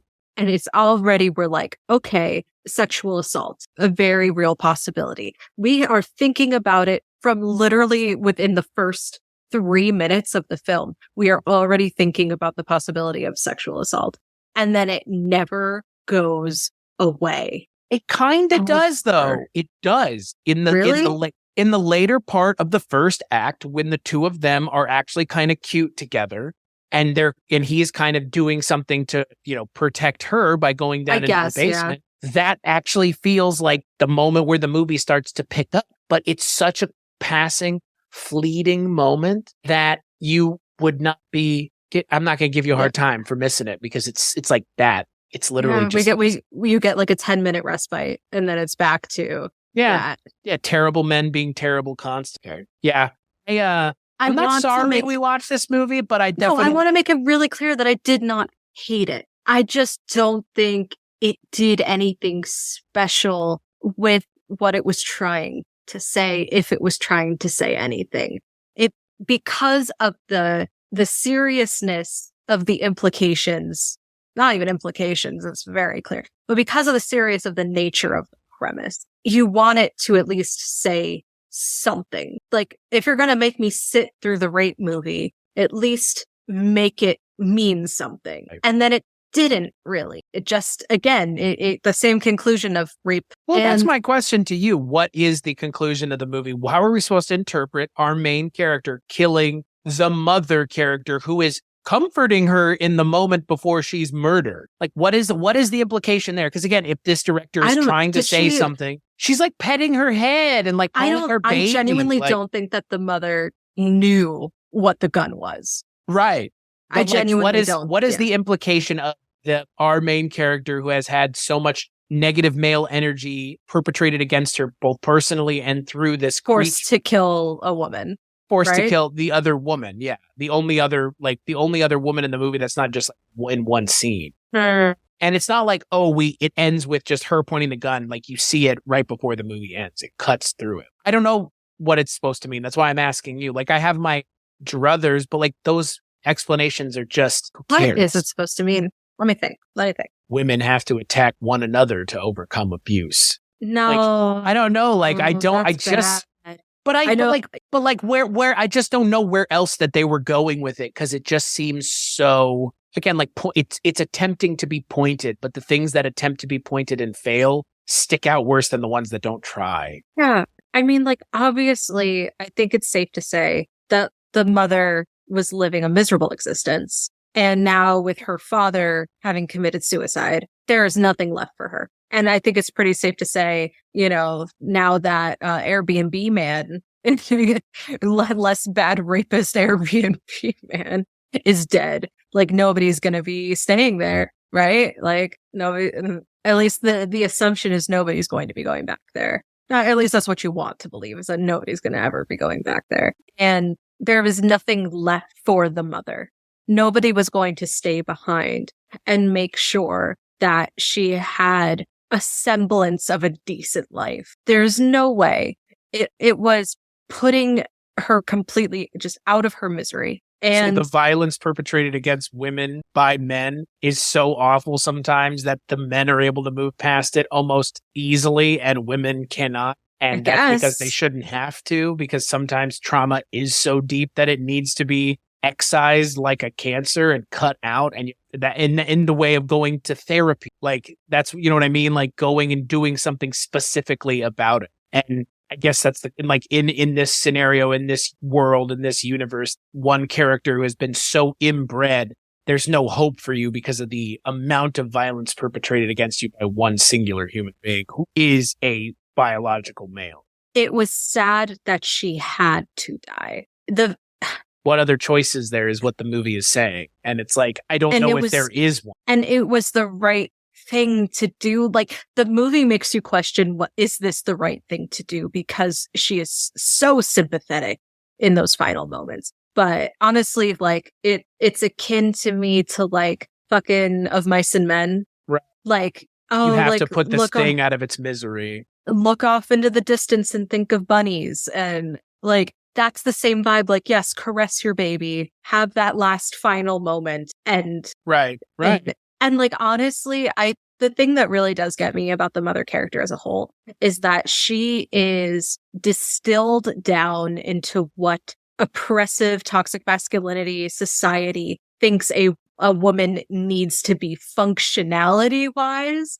Like, all she is a nurturer, to a fault, obviously, to a very aggressive fault. But like, she is a nurturer on steroids. And like, that is her purpose. All she knows is that women's bodies are meant to be used, and they're meant to make baby, and they're meant to care for baby. That's all she knows. And that is sad to imagine that being your entire fucking existence. That's an interesting thing to say, is like, this is what a woman would be if you distilled her down truly just to that. There's a point where that's the character's name, is just the mother. Right. Like, that's interesting. That's right? More nuanced than I think the movie deserves. I see, and I could see even to go further with that idea. Then, you know, in a lot of ways, like, one could look, and you know, we'll go there with this episode. In a lot of ways, and you see it now with certain content creators, and I've said it. I don't know if I've ever said it to you, but like, I genuinely believe, and I didn't know that this was a thing. I genuinely believe that if women did not have the right to vote already, you would have women right now being on the side of women don't deserve the right to vote, which is so fucking insane to say out loud. But yet there are literally women right now who make YouTube content who say those kinds of things. Oh, absolutely. I don't know if they're being genuine or not, but like, yeah, it's weird because it is like, are they just trying to be controversial to get the views? Yeah. And that's the question then in something like this, or maybe what they're getting at is this idea of, like you said, maybe not the actual death of the woman, but the death of the ideal woman at some point in society's change, right? That the contemporary woman has to kill the old concept of what a woman used to be. That's interesting. I don't know if that. Did we get there? I think we got there, but I think us getting there is a lot different than anybody else getting. I wish that there was an interview question that we could find from the main guy that wrote this and have the interviewer be like, what did it mean when Tess killed the mother? And I want to hear it. I want to hear it, because if that's the case, I am less angry about this. I think the problem is this movie was literally, I just didn't know what I was doing, so I just did whatever I wanted. Like, there's your answer. And I hate that, because there was more intention, because like that's actually, and like we just watched this. We have not really had time we had 15 minutes for like a bathroom break in between like watching this movie and sitting down and talking about it. So like I even said to Chris before we started, like I'm still processing what I just saw. And so I haven't really had much of a chance at all to decide what that meant to me and what that could mean. We were just sort of throwing stuff at the wall and deciding what's stuck in the moment and seeing where we were both at, feelings wise. But like now that I've gotten to that conclusion, that it is a vision, it is a metaphor of the death of the traditional woman. It could be. Being killed off by the contemporary woman. And it's just, that despite all the best, I'll go one further on you, Emma. Despite all the best attempts of different generations of men to oppress and repress the modern woman. Because you see 3 different generations, including the old man, then you have Justin Long, and then you have Bill Skarsgard, who's like the only one who isn't. But again, because he's the most contemporary. Right. You're right. Yeah, exactly. Interesting. Yeah. Again, like I feel like we're doing the heavy lifting here. I do too. I know you're like, you read that article, you're like, I don't want to give him any more credit than he's worth. Well, and it's just, I don't like the idea of us doing the heavy lifting when you just stumbled on a good idea. And again, you can't, now that it's out, the director of the movie is the writer of the movie, and he's not going to say, no, that's not what it is, because he doesn't want to seem like he didn't think of the thing that he stumbled upon in his own movie. Yeah, we had to do a little bit of mental gymnastics there. And, for it to be 2 a.m., for me, I'm pretty proud of that. Does this movie at any point live up to what it's trying to do? Or does it fall so short that like it's so obvious how poorly you handled what you were getting? I just wish it wasn't so like hand-fisted. Is that the ham-fisted? Oh yeah. I just wish it wasn't so that. But like it's like there's a difference between like being viscerally uncomfortable. Like we're shoving this in your face to make you viscerally uncomfortable. Right. Versus just we're trying to make a woke point. Like, and not whoa! I can say it. I mean, bro, I'm with you. This is like such a fucking woke ass movie for like no reason. Like you did the thing. You made a woke movie to the point where like there are even people like me and you who are pretty. I'm not like, I wouldn't say we're woke, but like, I mean, that's probably what other people would say. Like, but it's because it feels so pandery. It almost feels like it's one thing to make a woke movie that feels genuine. That's what's bothering me. Say the gif. Hello, my fellow kids. But like that is, it like, really is. I'm woke too, and it's like, are you? What, like, Dad? Or like, you, sorry, or Dad. Is this just a caricature of wokeness? Is this just what you think our generation wants to see?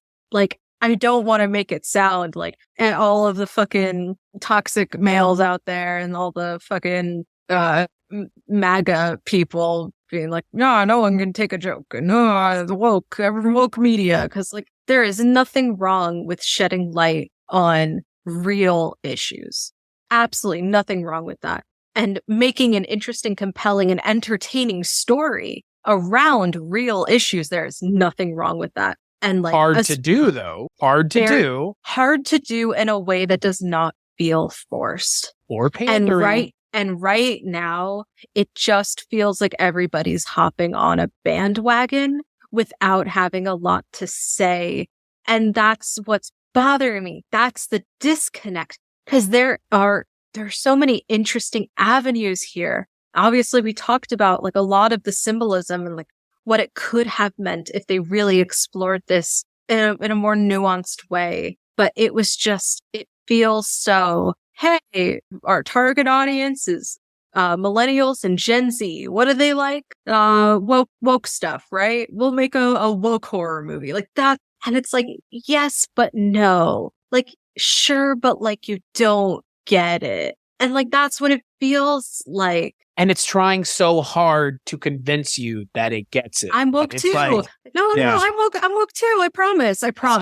Yeah, it's like, you don't have to be so loud. And you don't have to be woke to say rape is bad. Yeah, like, and I wonder if, I don't know. I don't want to get bogged down in like generationalism, but it's a big part, plays a big role. Yeah, I do wonder if Zach Kreger had been a little younger, if maybe it would have been a little bit more nuanced.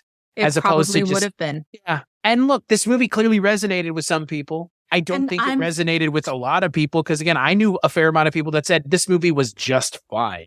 It wasn't this, again, like the movie got such good reviews. It was being touted as like the biggest horror movie of the year. And it's like, yeah, fucking fine. But to what end? Because, another big horror movie can come out like Scream 6, which has nothing to say about anything other than it's Scream movie. And let's have some fun, folks.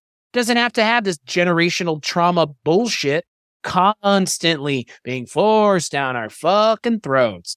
And no pun intended. Like it's funny because when you say generational trauma, like the first... Well, trauma in general, I guess trauma as an umbrella is now the horror movie raison d'etre of the moment. Horror movies are how we deal with our trauma. Like, fine. But God damn it, not everybody's trauma is that exciting. When you bring up generational trauma, like specifically, the first thing that comes to mind, and this is a left turn for sure, but like the first thing that comes to mind is Encanto. That's the entire premise of that fucking movie. But like, that's the thing, right? It was the premise of the entire movie, but it had something to say.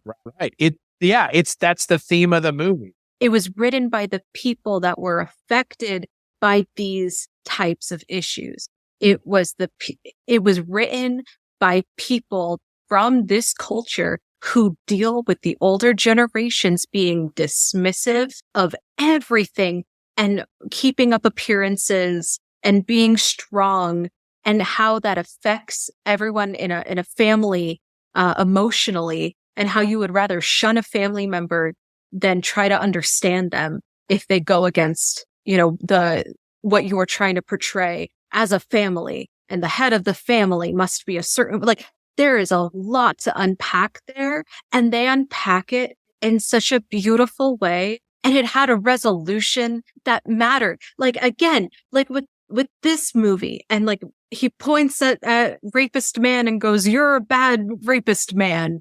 Like, whereas in Encanto, like, the abuela, like, comes to terms with the fact that she hurt people, and it took a while, but it was earned. And then, like, that coming together at the end did not feel forced. It felt like a true cathartic understanding connection. And then so many people who grew up in similar situations and dealt with similar issues wanted to drag their parents and their grandparents and sit them down in front of this movie and say, this is how I feel. This is what I wish we could be. And like, that is when something, yes, they had an agenda. They had a premise. They said this movie is going to be about generational trauma. We're still going to make it entertaining. We're still going to make it compelling, but that's what this is going to be the whole time. And obviously that is for children and adults, but it's the target audience is obviously significantly younger than what we watched tonight. But I think it's important to mention that, like, having something like that be the theme throughout and having that, like, woke agenda, but it meant something. And this just did not feel like they were trying to say anything. Like, would you, if you had a friend that was a misogynist, I know you would not have a friend if they were a blatant misogynist, but let's just, or at least I hope not, but let's just say that you had a friend, a male friend who's a blatant misogynist. Would you think to sit them down in front of the movie that we watched tonight, thinking that something would come from it? No. And that's the problem. Well, that's the problem that it makes it its own problem. Like, that, yes. It's its own fault. Like, and that's the thing. It's so frustrating because the movie just does it to itself. Like, this is not like it's talking about Donald Trump or anything of the time right now. You're talking about a thing that's a timeless thing to talk about. It's a timeless Airbnb. Right. Wow. Well, if this had been an Airbnb, can you imagine it just been like an Airbnb horror movie? I would honestly really that would have been that. better than what we got. At least it would have been something weird and fun. Like I feel like all those reviews that I read are just people going, "Oh, it's so cool that it wasn't what I thought it was going to be." And it's like if you ordered a roast beef sandwich at a restaurant and they brought out dog shit soup and you ate it and went, "This isn't what I thought it was going to be." That's so good. It's like, wait a second. Just because your expectations were subverted doesn't mean there's quality behind it. Right. And that is my entire problem with this movie. It's just you can't keep subverting expectations and expect that is good enough. And I guess for some people it is good enough and fine, whatever. I don't want to yuck your fucking yum, but I don't understand how this movie got as many people behind it as it did, unless people really just are so sick and tired of seeing something that makes sense. They just want to see something that makes very little to no sense at all and still attempts to make sense. Like, it's not like it just doesn't make any sense for no reason. It's like, oh, by the way, it's actually about rape. It's like, no. Just make it a fun movie about this weird ass situation of a woman and a guy being double booked in an Airbnb. And you could still have a monster in there. And it could still be fun. But no, it's about fucking rape. And holy shit, man. We've said rape so many times in this episode. I wish we had a counter. God. You should go, when you're editing this, you should keep a fucking counter. Good night. It's so bad because like it's like making up for the fact that the movie didn't want to say it like once. It said it twice. I don't even think it said rape. It said rapist. Oh no, I guess it did say rape. Did she say I raped her? And then they said, yes, they're saying you raped her. They said it twice, which is like 1/50th of the amount that we've said it in this episode. Not even. Thanks, Barbarian. I can't wait to watch the next Zach Kreger movie, which is going to be about abortion. I feel like we've said it like 158 times. God, yeah, this is like our episode on Barbarian is the equivalent to Goodfellas usage of the word fuck. Like it's 451 times, one time in every minute. Like at this point, we've said rape 2 times in every 15 seconds. Literally. And I feel like if that's what's happening, there's an issue here. Because what else is this movie about? Like it revels in the fact that that's what it's about. I know. We need to be honest with what this movie's about because this movie is not honest with what it is about. It should not have sold itself as something. Again, this movie just feels like a fucking massive bait and switch, like all the way down. Like, oh, look at this movie. You think it's going to be one thing and then it's another. And if it was just a fun lark, I think I would have had way more enjoyment out of it. But because you want to just constantly keep beating us over the head with sexual assault, I'm just like, man, there better be something good that comes out of this. Our main character better not just walk away from everything at the end unchanged because she's not the one who needed to change to begin with. And that is exactly what happens. God, you're so right about that too. There was nothing. What did she learn? Like, what did she learn? Nothing. Because she didn't have to. She's just traumatized. She's just supremely and utterly traumatized. Right. Yeah. Which is fine. I mean, that's fine. That is a horror movie thing. But again, the whole rape subtext is so serious that it's like, God damn it. Can you just do something here, please? Final thoughts and skip it or watch it since you asked it. Sure. Then let's just say that we'll take people that would be utterly triggered by the concept as a whole out of the equation. Because if you are triggered by this type of then absolutely skip it. You're not seeking this kind of content out if you are a sexual abuse survivor. Right. Correct. So we'll take that out of the equation. I want to say skip it. It feels unnecessary. I feel like all that really came from this for me, like at the end of the day, was, wow, that sure was a fucking weird thing Chris had me watch. What a great bonding experience. I mean, but if that's all that you're getting, like you could have that with probably 100 much better movies. We did earlier this year with Skinamarink. Yes. I definitely think that it is unnecessary. Like, so even I was saying, like, I was messaging my boyfriend during our little 15-minute break. And I had thought that he had seen it. I wasn't sure. It turns out he had only heard a lot about it. And would I tell him to watch it? no, he does not need to see this. There's no reason. And it's not just because like it would mean nothing to him or it doesn't pertain to him or he would be bored by the concept.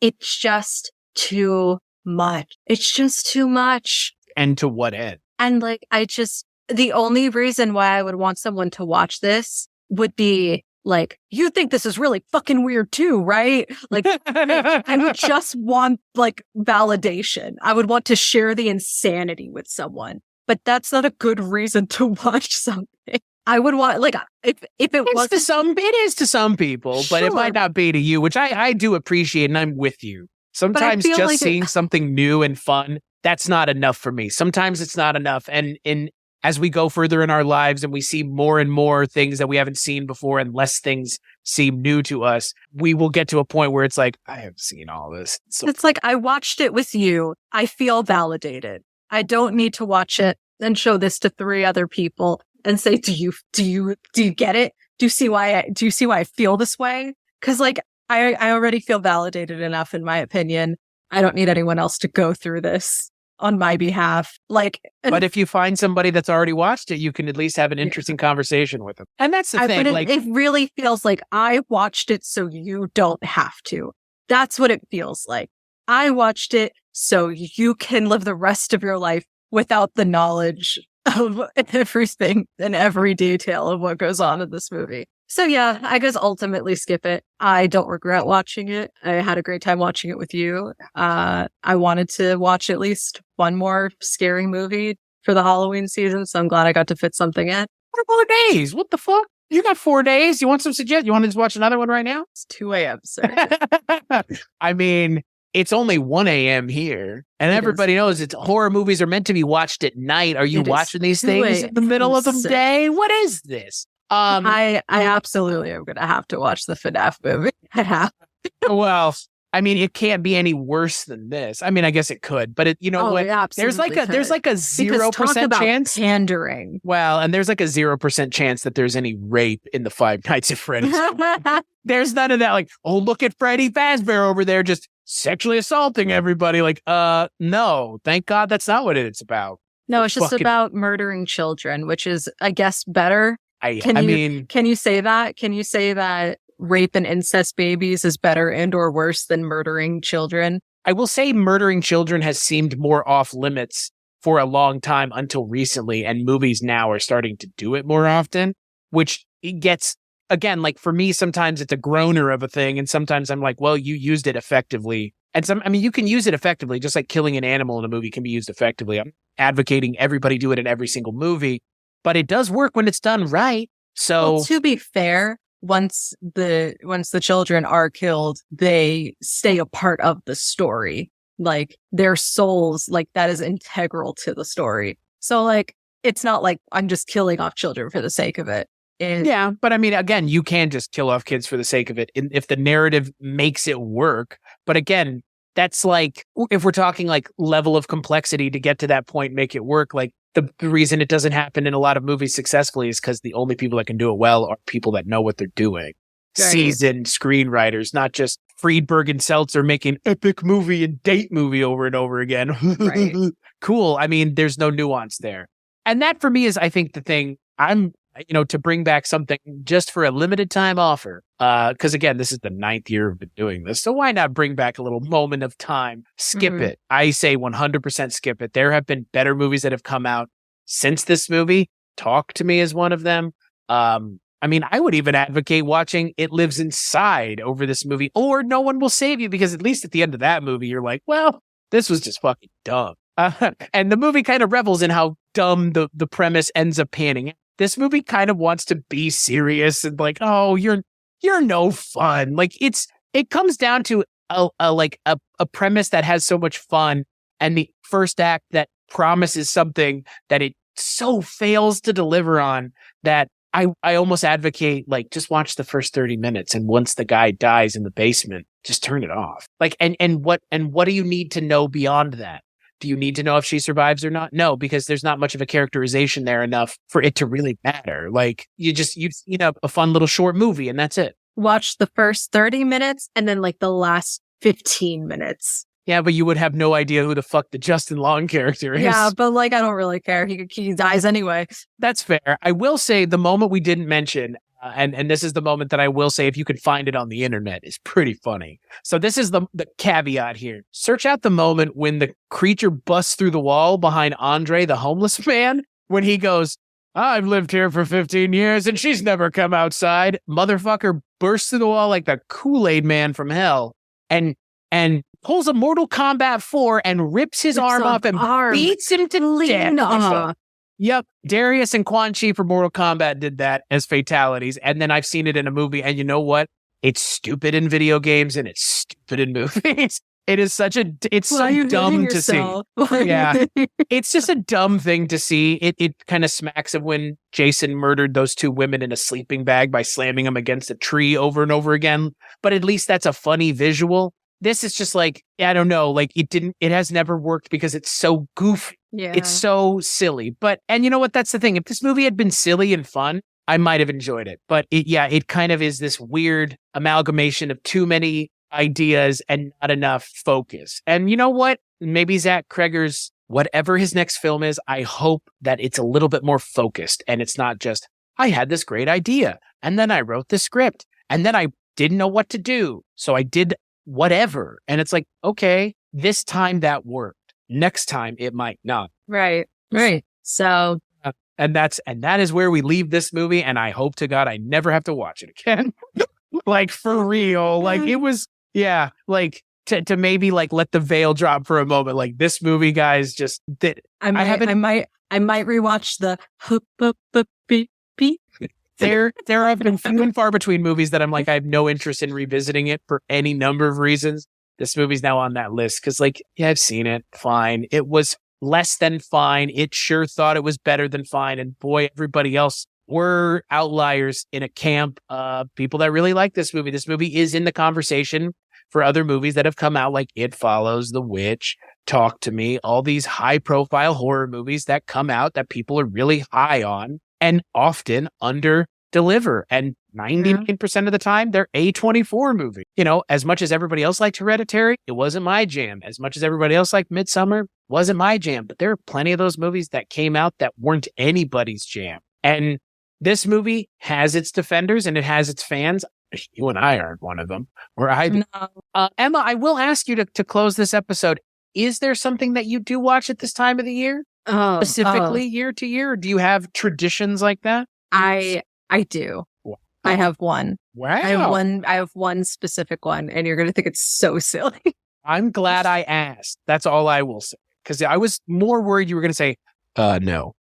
I was worried you were going to say no, so. No, I do have one. And that is, almost every Halloween, in order to make it feel like Halloween, I will watch the Scary Godmother special. Oh, I thought you were going to say Halloween Town. No, I told you, you're going to think it's silly. I don't think it's silly.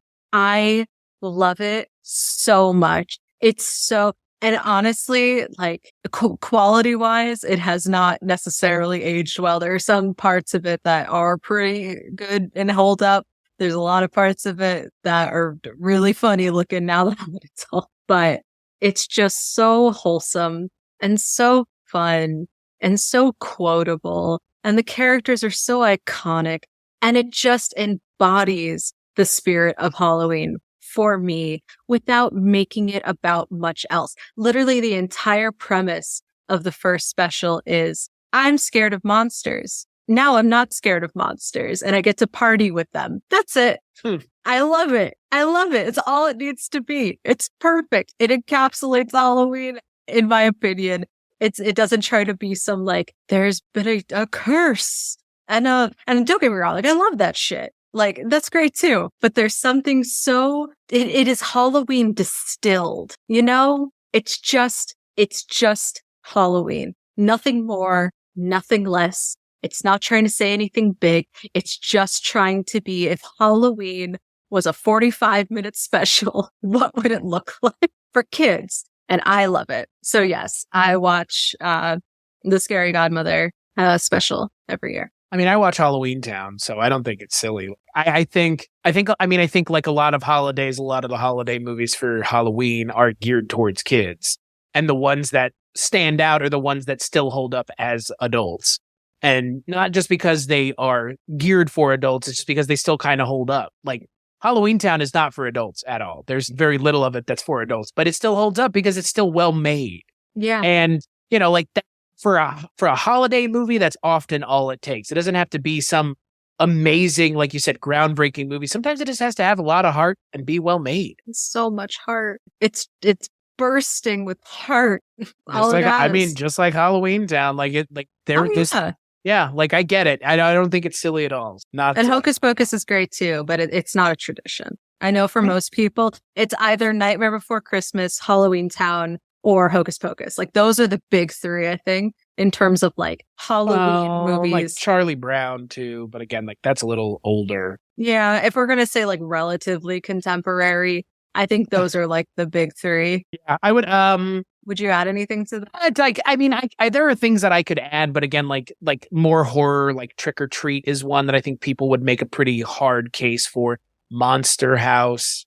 Yeah, Monster House is good. Again, like it just depends on what you're definitely like. The problem is, I think like there's a difference between a horror movie and a Halloween movie. And in October, I want to watch Halloween movies. I watch horror movies all throughout the year, but in October, I want to watch Halloween movies. Just like in November, late November, early December, and all through the month of December. Frankly, people want to watch people are going to watch Christmas movies in November because there's no such thing as a Thanksgiving. Movies. Well, what about Thanksgiving? Like that's my point. Like Christmas and Halloween have their own seasonal fare that you can watch.